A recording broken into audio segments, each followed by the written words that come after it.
everyone. My name is Harvey Luber, and if you know me at all, you'll say that I literally never met a stranger. In Pure K of Vote, it says, "She who is wise learns from every person." Okay, it actually says he, but hey, it's 2019. One rabbi said that I always saw the good in people. Well, I taught photography for years all over town. It's in my DNA to choose just the right lens for each shot. The key to photography and teaching? Knowing your subject. Oh no, not the subject I was teaching. I needed to know that whether teaching photography, 8th and 9th grade Sunday school at the temple, confirmation students, or Jewish studies at UALR. No, I'm talking about the subject of a photograph. My students were my subjects, get it? The better I got to know them, the easier it was for me to teach them and for them to learn. What I subjected them to, there's that word again, was a whole lot of fun while challenging them to filter out judgment and allow for competing perspectives. It's interesting how many ways people pictured me. Some saw me as Tevye from Fiddler, loud and opinionated. Quiet, I'm not. Others saw me as the Fiddler on rooftops across Arkansas, displaying my Judaism for all to see, conveying meaning beyond the music. I often portrayed Moses and Judah Maccabee in plays with the Temple Youth Group. Once, my white hair, beard, and belly saved that December day when photographers from the Art Center needed and I was the head of the Jewish Federation at the time. Most saw me as a huggable teddy bear, although I could be a bit gruff. However, I was always more teddy than grizzly. Oh, speaking of bears, I was born in Chicago in 1936. Elaine and I met on a double date. We were dating each other's friends until we broke up with them to date each other. A theme today, as you'll see. We had very different Jewish upbringings. I was the only child of Anne and Nathan Luber and was raised Orthodox. My grandmother lived with us too. I wasn't exactly spoiled, I was appreciated. Elaine, though a keen observer of people, knew less about Judaism because her family wasn't particularly observant.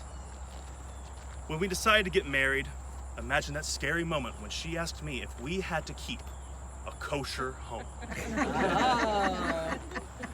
Fortunately for both of us, my answer was no. Elaine was my beshert, the person I was meant to spend my life with. Food seemed trivial by comparison. Much to her credit, and with help from my mom, she learned to cook all of my favorites, although occasionally she'd go rogue. On my last Passover Seder, she brought out the matzo ball soup featuring theoretically healthier matzo balls. And I bellowed, "What'd you do? These aren't the same.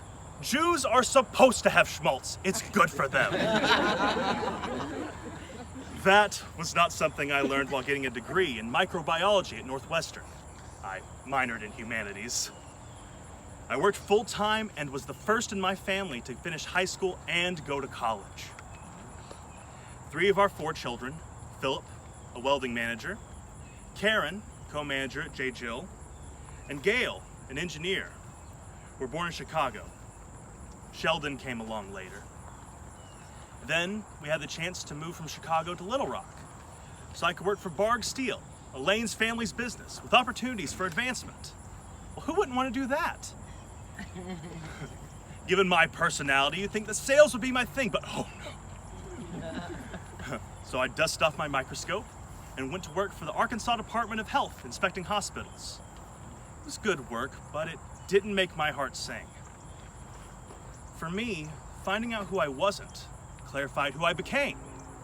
And clever students, you know that I'm talking about being a teacher. However, in the midst of finding myself, our family suffered an unspeakable loss.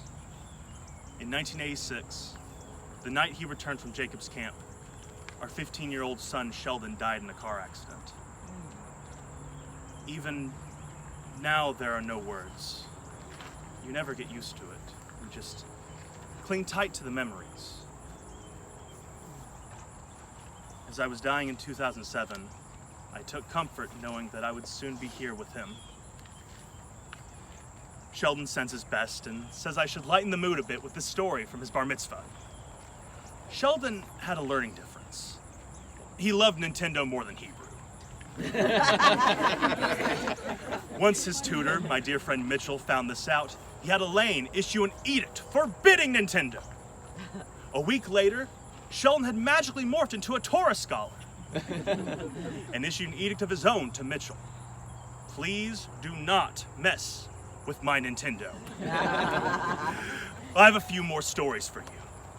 You know how an avalanche starts with one little snowball? For me, that was teaching Sunday school, first at the synagogue and then at the temple. My goal was to get the kids to think outside the box. One time, I told them that God could be this rock. The kids questioned me and thought I was crazy. I even had to go see the principal, and I was the teacher. Well, after surviving Rockgate, I took on confirmation and the chance to explore social justice with Rabbi Levy and the Confirmants. That sounds like a Jewish rock band. Well, best road trips? Washington, D.C.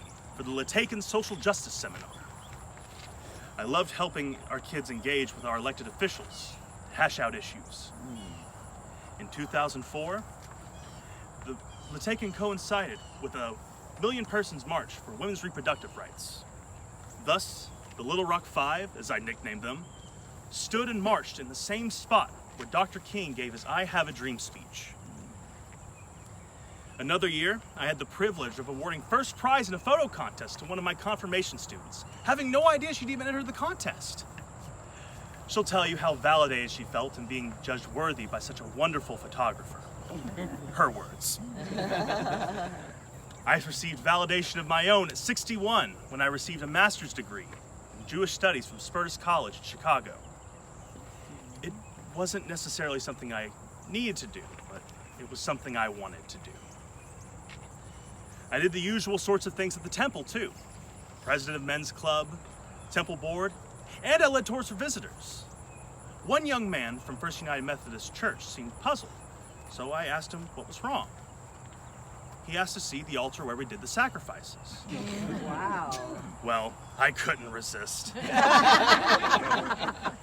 Animal or human? I asked. We just sacrificed an animal about 15 minutes ago, so it's about time for a human. Any volunteers? There was a lot of squirming. And it's also possible that at one Jewish food festival, having grown weary of waiting for customers, a friend of mine and I put the bagels and lox on trays and marched into the after-church crowd, telling them that this was the food that Jesus ate. Oh, come on, there's a story about loaves and fishes, isn't there? The fitting ending to my story was my granddaughter Nicole's wedding to Jacob Figman at Jacob's Camp in April. Travel is so easy when you move around in people's hearts. I had tutored Nicole for her bat mitzvah at the synagogue. Imagine being the only girl in a class full of boys who were all allowed to read from the Torah except you. Well, I taught her the Haftarah, which she chanted on Friday night.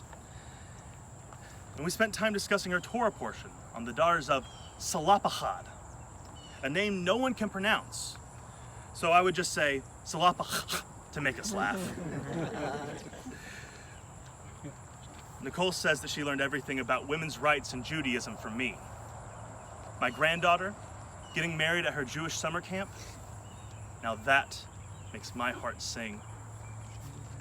And I'll be with you, Jared, when you graduate next spring. And I'm sending a gigantic bear hug to our other 4 grandchildren and 5 great-grandchildren. I'm in their hearts too. And since we've met today, we're no longer strangers. So get out there and take your best shot.